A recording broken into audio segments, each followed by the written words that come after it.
Hi there, hope you're having a pleasant day wherever you may be. I'm at a place called Mini Monument Valley.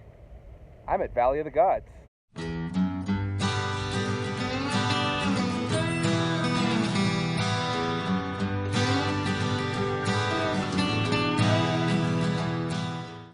Valley of the Gods is a series of rock formations found in southern Utah near the town of Mexican Hat.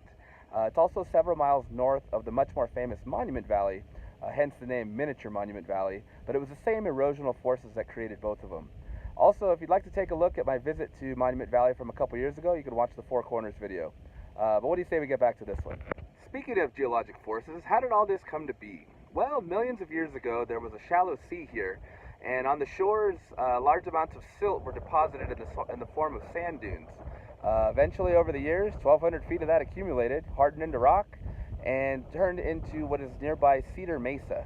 Eventually, Cedar Mesa began to erode through forces caused by water, wind, and ice, and it left us with these cool formations.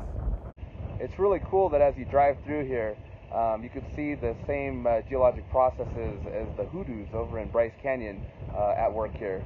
You can kind of see they're kind of fracturing the same way.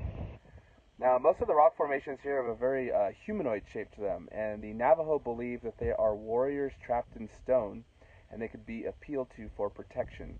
And they also sort of act as like a guardian for young men that are going off to war.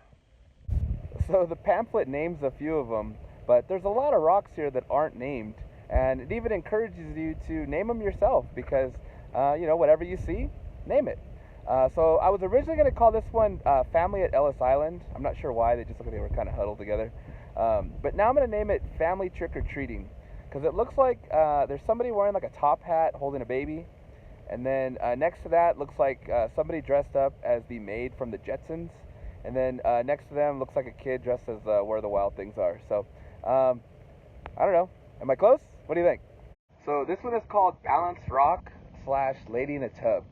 Now, why they call it Balanced Rock is pretty straightforward. You can see that right off the bat. Lady in a Tub took me a little while. Then it hit me. This is the tub here. Those are her legs, and she's kind of looking away from us. You see it? Lady in a Tub. I call this one Man Turns Into the End of Solitaire. Okay, here's another one that I agree with. The Seven Sailors. It looks like 7 sailors wearing their hats. I agree with this name. Don't need to change it. While I'm out here naming things, I'm going to go ahead and call this one 4 Kids Riding a Howling Dog. This one's called the Sitting Hen. I get it. Makes sense. We'll stick with it. That one's called the Rooster. I don't get it. I'm renaming it to Sam the Eagle. Visiting Valley of the Gods, it's on BLM land, so it's free, which is nice. And it's a 17-mile drive. They call it a loop, but it doesn't double back on itself. There's an east entrance and a west entrance, so I'm not sure why they call it a loop. But at either end, if they're there, they have these free brochures. You can tell they're copies of copies, but hey, they give you a little bit of information. They're very helpful, and part of why I sound smart today. But with that said, it is a dirt road. It's pretty manageable, even though it looks like they just got some rain recently. It's got some grooves and things like that, but overall pretty good. You do go over some washes, which is kind of tough. That was really bumpy, but overall nothing that a regular 2-wheel drive car can't handle. So very scenic, very nice.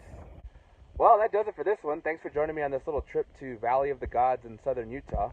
Hope you had a good time looking at all the different rock formations and helping me name a couple of them.